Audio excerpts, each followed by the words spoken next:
Hi, this is Ira Gorlick, and it's December 17th, 2014, and I found this very interesting video by George Yancey at the University of North Texas. He's a sociologist, and he's actually done some credible work on anti-Christian bias in academia and beyond.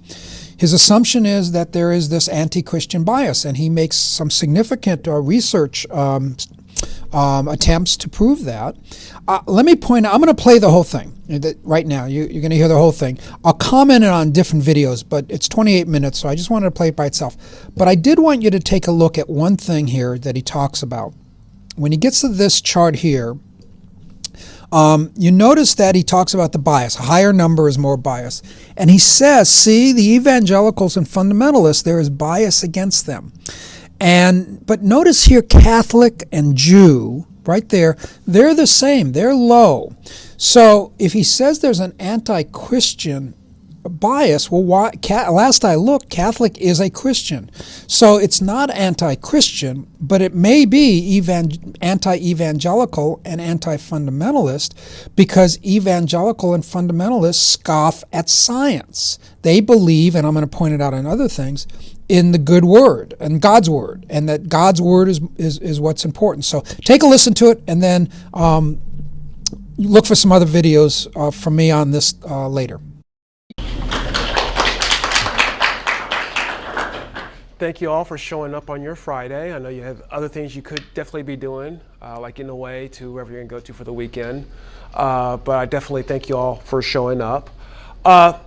My talk on anti-Christian bias in academia and beyond really isn't based on one work. It's based on several pieces of work that I've been working on. Some of it's been published, some of it's going to be published, and one, and I'll point out this article, is under review somewhere. So that's what it's based upon. So it's not just one piece of work, it's several pieces of work. We've heard, if you pay attention to the popular debates of the day, you hear things such as liberal bias or things of this nature as concerns academia. And a lot of times what you get is you'll get an anecdotal evidence. You'll get, some people saying, well, this happened to me or that happened to me. And as a scholar, my interest is more than just what would happen as far as an individual situation, but what happens systematically. And so I became interested in the whole issue of bias in academia and possible effects, and a lot of my research, more recent research, has really focused in on that question. Now, when you hear the whole talk about bias, a lot of times people are addressed something like this: the religious makeup in academia. They point out factors like this: that only 7% of the members of the National Academy of Sciences have a personal belief in a deity. Now, roughly speaking, 75 to 80% of Americans do, so that's a big underrepresentation. Or they point out something like this: that only 2.9% of academics at elite universities are conservative Protestants. Generally speaking, conservative Protestants are about 30% of the country. Once again, well underrepresented. Now, this is used to show that, all right, there's a bias in academia against religious Christians. But that's incorrect, because there's something called self-selection. It may be, and it's very viable, that conservative Christians are less likely to choose to go into academia. There have been some theories why this may be the case. It may be that conservative Christians are less intellectually curious. It may be that they prefer jobs that are better paying. And as a professor, I can tell you, yeah, that's a good reason not to go into academia. But so there are reasons why Christians may not go into academia. To really show that there's an issue, you can't just look at numbers like this and say, look, they're underrepresentation. What you have to do is you have to look at the whole process. And that's what I wanted to do. So several years ago, I did some research, and that research ended up in a book called Compromising Scholarship, and that book's out right now, where I wanted to look at the question on, is there any sort of bias for people going in academia? And one of the things I wanted to look at then was whether or not people have a bias towards those who apply for a job in academia. But this is a question I sent out to several disciplines. This question is, assume that your faculty, that your faculty is hiring a new professor. Below is a list of possible characteristics of the new hire. That list included a lot of different factors: political groups, religious groups, lifestyle groups, age groups, sexuality groups, about 26 groups, okay? Many of them are characteristics that you cannot directly inquire of a prospective candidate. However, if you are able to learn these characteristics about a candidate, would that make you more or less likely to support their hire? Please rate your attitude on a scale in which 1 indicates that the characteristic greatly damages your support for a candidate, 4 is that the characteristic does not make a difference, and 7 indicates that the characteristic greatly enhances your support to hire the candidate. If you do not understand the characteristic, then please indicate such with the not applicable. So basically what I want to know is, all right, if you learn this about this person, does it make you more or less likely to hire them, or does it not matter at all? And I would argue that all 26 characteristics should not have mattered. They did not, and one of the characteristics is a high school dropout. That would matter. I found out someone applying for a job in our department is a high school dropout. That greatly damages my willingness to hire them. There were not characteristics that really should have mattered. The question is, did they? I asked several disciplines 8 religious characteristics, and here's what I found. This is the percentage of people who said that the characteristics damaged their willingness to hire them. Now, some said slightly, some said moderately, some said greatly. All right, and for simplicity, right now I'm putting it all together, which I know is not completely fair, but it makes it easier to present it. You can see the different disciplines here. Sociology, of course, I'm going to do my own discipline. Political science, anthropology, physics, chemistry, English language, philosophy. I wanted to have some of the humanities, the soft sciences, and some of the hard sciences. And there are some differences there which we could talk about later if you wish. And you can see the different religions. Atheists, which is not technically a religion, but it's a religious belief. Catholics, evangelical, fundamentalist, Jew, mainline, Mormon, Muslim. The key is, look at the spike with evangelicals and fundamentalists. Mormons, the spike is not nearly as pronounced. That's an indication of a high percentage of individuals who say, if I find out you're an evangelical or a Mormon, I'm less likely to be willing to hire you. Some slightly, some moderately, some greatly. The numbers, I don't know if you can see it, but for the disciplines of English and anthropology, it's over 60% for fundamentalists, and it's almost 60% for evangelicals. And in fact, when I average all of these together, which for various reasons is not a complete understanding of academia in general, I found that about 50% of the respondents said they're less willing to hire someone if they find out they're a fundamentalist, and about 40% if they're an evangelical. So 2 out of every 5 academics, if they find out a candidate is an evangelical Christian, that fact by itself makes them less willing to hire that person. Some of them only slightly, but some of y'all I know have been on search committees, and sometimes you have 2 very closely matched candidates, and that slightly can matter. Now, a person may say, fairly, that really, these religious categories are proxies for political beliefs. It's not that I don't want to hire the fundamentalist or evangelical, but they tend to be politically conservative. And in fact, in other research I've done, I've shown that a lot of people take Christianity and they say Christianity equals Republican. Not true, but that's what they say.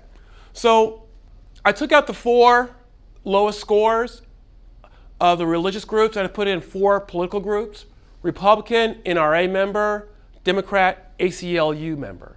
And it is true that being a Republican and an NRA member does not help you, but you can see that it does not hurt you as much, once again, as the evangelical or fundamentalist.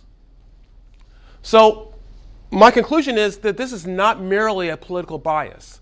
And in fact, I will be honest, I thought there was going to be more of a political bias than a religious bias when I first did this work. Because there is actually, in my discipline, a group of Christian sociologists. There is no group of Republican sociologists as a group. So I actually thought the political bias would be greater. I was wrong. It's the religious bias that is greater. So this is a component, and we think about it, if people are less willing to hire people because of their religious beliefs, Are they also less willing, and I haven't studied this, but we have to be reasonable. Are they also less willing to give them tenure? Are they also less willing to publish an article or give them a grant if they find out about their religious background? We have to be reasonable about what we're seeing here. So given this now, we know that this is here, but why? And what's behind that? And here's where some other work that I've done may come into play. To understand this work, we have to first understand that academics tend to be culturally progressives. And what I mean by culturally progressives is on issues such as abortion, homosexuality, academics tend to be very progressive on those issues. They tend to be progressive overall, but they're even more culturally progressive than progressive overall. From Rothman, we see that 84% of academics are pro-choice, including 51% of academics who are Republicans. So among those who are Republicans, 51% of them are pro-choice. They find that 81% of academics see homosexuality as acceptable as heterosexuality, including 25% of Republicans. And they find out that academics are more likely to support abortion and homosexuality, or more likely to work at elite colleges and universities. So the ones who support the most work at the more powerful places. So in thinking about what's happening, one of the things that I come to the conclusion is we got to look at the culture of cultural progressives to get a better understanding of why academics have these sort of barriers that they have for religious individuals. Well, to do that, I did a survey of cultural progressives, and out of that survey of open-ended questions, I found a group that appeared to have a more intense dislike for conservative Christians. And a book I have coming out next year called Too Many Christians, Not Enough Lions addresses that. But to illustrate the sort of impact of some of their sayings, I want to do a little thought experiment. Now imagine I was studying not a group of cultural progressives, but a church, a large church. And assume that I did a survey and I got 2,500 respondents, open-ended questions. I asked them questions about Jews. And assume then that I got these responses in my open-ended questions. Okay. My favorite bumper sticker, so many Jews, so few ovens. Bring back the ovens. Not enough ovens. They've abandoned their Jewish views for a political position. I wish we could start putting them in ovens again or burn them at the stake. Fill the ovens. Put them in the ovens. So many Jews, so few ovens. If I got this many comments, even out of 2,500 people, I would come to the conclusion this church has a problem with anti-Semitism. Not that everyone in the church is anti-Semite, but having this people willing to say these things on a survey would tell me that that's a problem in that church. Well, I didn't study a church. I studied cultural progressives, and I had about 2,500 responses. I didn't get these responses. Here's what I got. My favorite bumper sticker, so many Christians, so few lions. Bring back the lions. Not enough lions. They've abandoned their Christian views for a political position.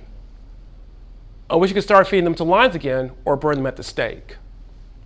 Feed the lions. Feed them to the lions. And so many Christians, so few lions. These are actual statements that I got when I did the open-ended questions. So if we were to say that church, that mythical church, has a problem with anti-Semitism, then we would have to say that among this group of cultural progressives, that there is a problem here on a certain hostility towards Christians. Now, a person can easily say, well, that's a few out of 2,500. But these are the ones that concern lions. In fact, at one point I was reading the data, I was like, what's this thing about lions? I mean, where did this all come from? But that's not the only ones that I have. And since we're looking at academics, I wanted to look at academics who only had graduate degrees. So out of those, I found some other sayings. I abhor them and wish we could do away with them. I'd be giddy, certainly grateful if everyone who saw his or herself in that category were snatched permanently from our social peripheries, whether by Holocaust, rapture, or plague. We'd like to give them all a frontal lobotomy. May they come to an unhappy end. I want them all to die in a fire. The only good Christian is a dead Christian. And someone who has studied race and ethnicity like me knows the context of that quote. They may be a believer in eugenics, they pollute good air. I would be in favor of establishing a state for them, if not, sterilize them so they can't breed more. So this is the context then that we're seeing. Now, seeing this context and going back to my findings on academics and willing to hire evangelicals, fundamentalists, now we're beginning to see it making a little bit more sense why that is there.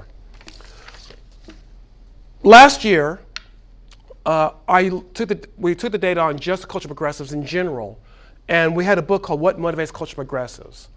And those quotes, are among some of those respondents, but really in general, what sort of stereotypes emerge from quotes like these? I mean, why this hostility is there? And so there are certain stereotypes these cultural progressives had of Christians. For example, there are stereotypes that Christians want theocracy. They talk about how there's a fear that, well, if Christians take over, they're going to set up these theocracy laws. Ignorance, that Christians don't know very much. Hypocrites, childish. They also talk a lot about children being led by leaders. That was a common theme.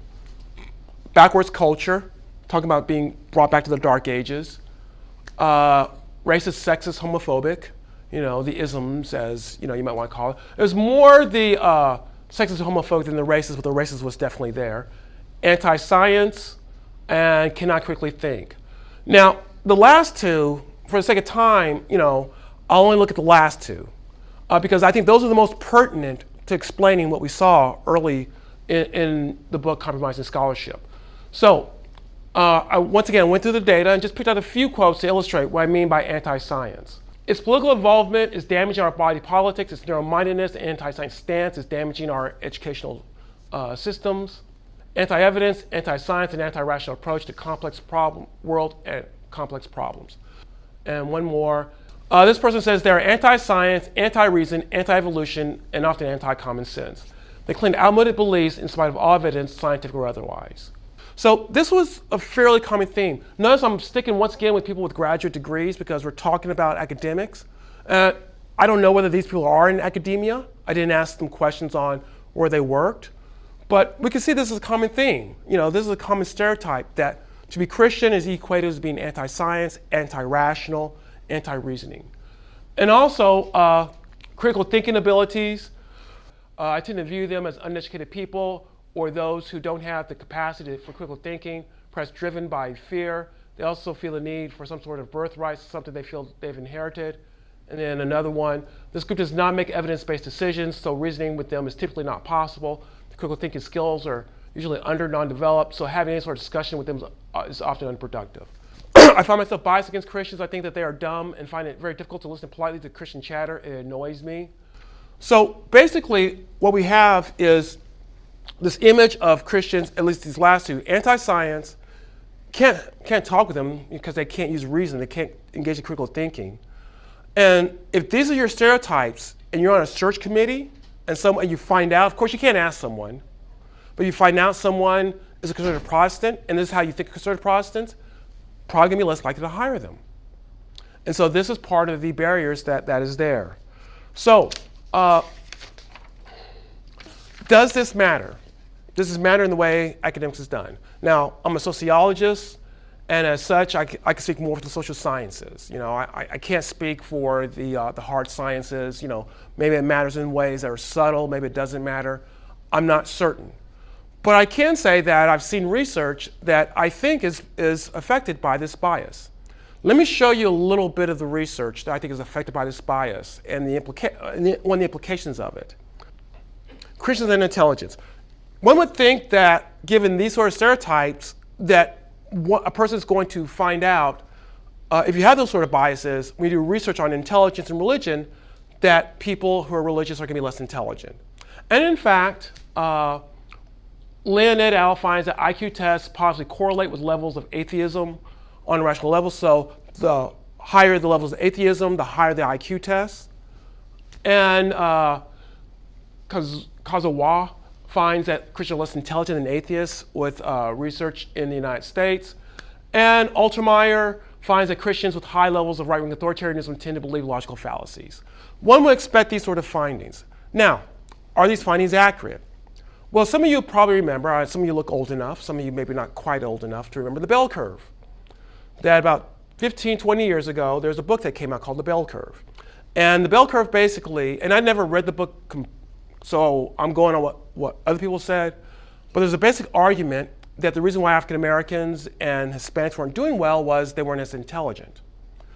And the bell curve got panned in academia. And the major argument against it, among other arguments, was that IQ tests are culturally constructed and that they're not a good measure for looking at racial differences. In fact, if you look at Lynn, you probably can find IQ tests positively correlate the percentage of Europeans and European Americans in the country too. So the question you have to ask then is, okay, is there something within these sort of measures that might be creating these sort of results? And so I wanted to challenge this, and I looked at the last study by Altemeyer, and I found out that he used, of a list of statements, 4 major statements where Christians scored lower when it came to dealing with logical fallacies. As I looked at these statements, I realized why. There were statements that had certain assumptions in them that Christians were more likely to make than non-Christians. So I questioned, well, what if there was different assumptions with different statements? So assumptions that atheists would be more likely to make.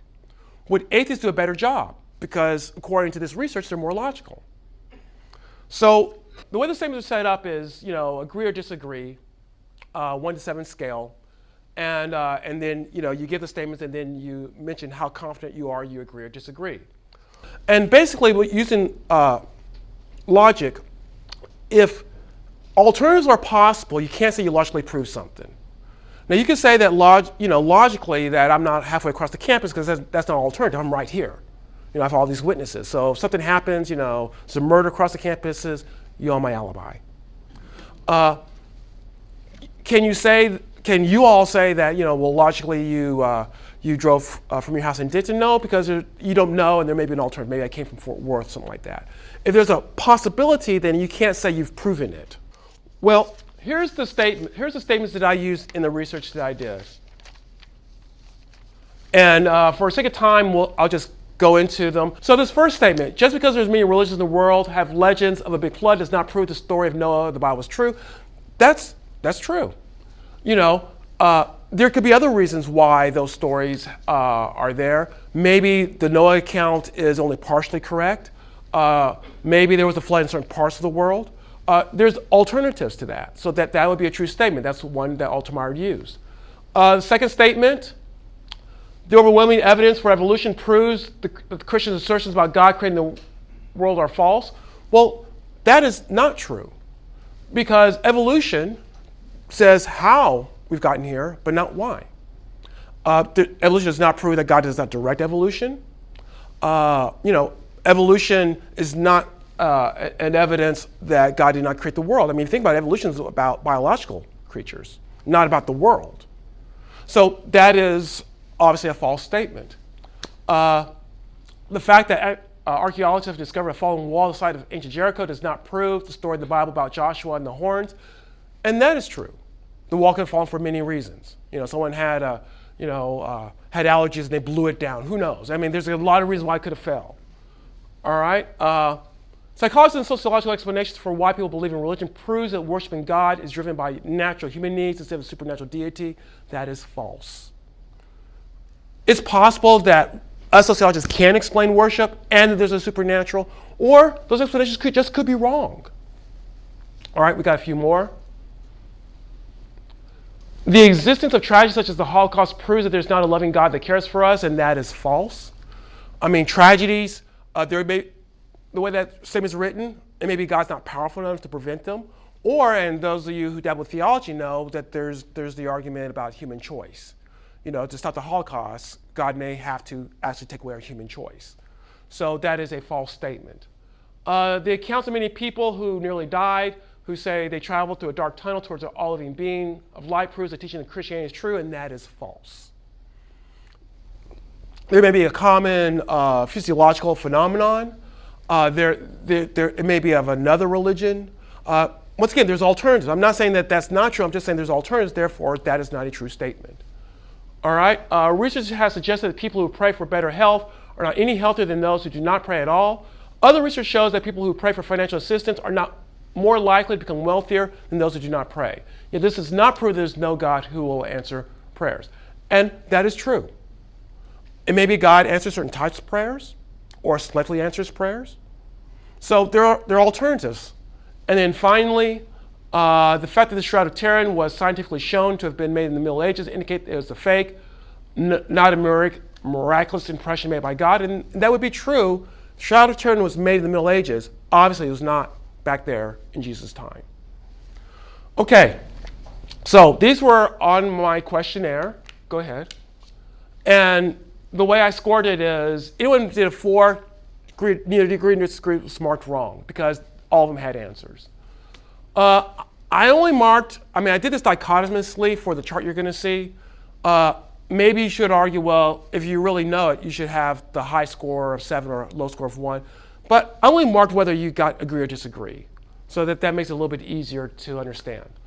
And I've already gone through these. Go to the second one. 1, 3, 7, 8 is correct, and 2, 4, 5, 6 disagree is correct. Let's go ahead and go to the chart. What I found is what you expect to find if our biases rule the day.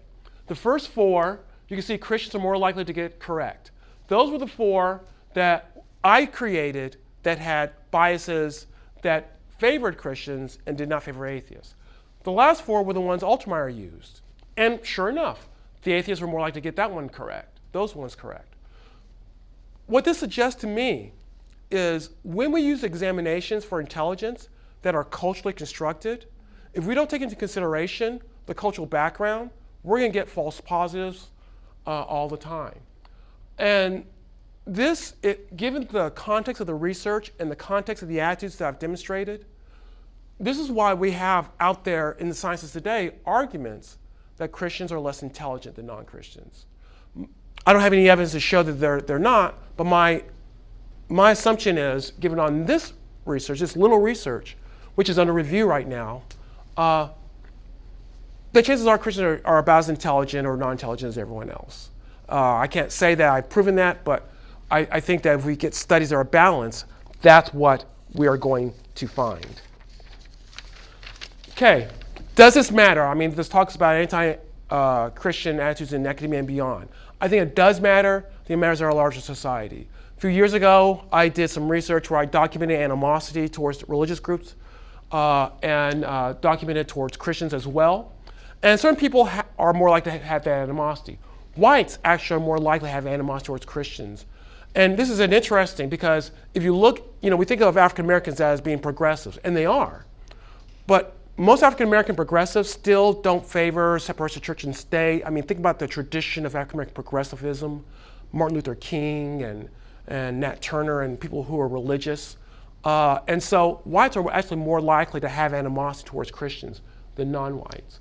The educated are, go ahead, people on the West Coast. So I may not take that job at UCLA after all. Political progressives. Whites is a unique case. I think the last 3 are probably individuals more likely to use academic knowledge, scientific knowledge to get their understanding about society, to get their understanding about, if we're in a cultural war. And so that's not surprising. And then this last one's not surprising at all. People who say religion is not important are also more likely to have animosity towards Christians. So I do think there's a larger impact in the rest of our society. And it's something worth paying attention to. So my conclusion in this sort of whirlwind of quickly going through all this is this. I would argue that we need more Christians in academia working to overcome these biases. This is a call for Christians who feel called to come into academia and to work in there. It's what I've done. Obviously, it's not going to be easy for anyone to get a doctorate degree. And you could argue that it may even be harder for Christians, but I think that's something that has to be done.